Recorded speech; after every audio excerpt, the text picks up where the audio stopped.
Мне 30 лет. Говорят, что в этом возрасте пора стать серьезной.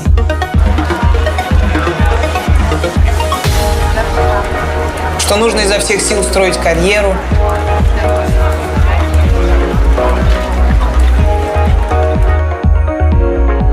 Или забыть про все, кроме семьи.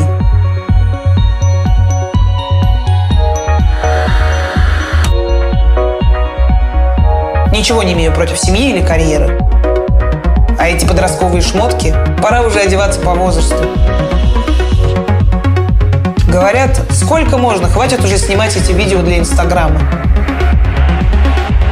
Говорят. Да мало ли что говорят.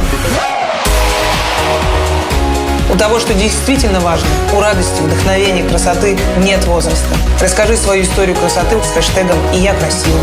Oriflame. Красота как образ жизни.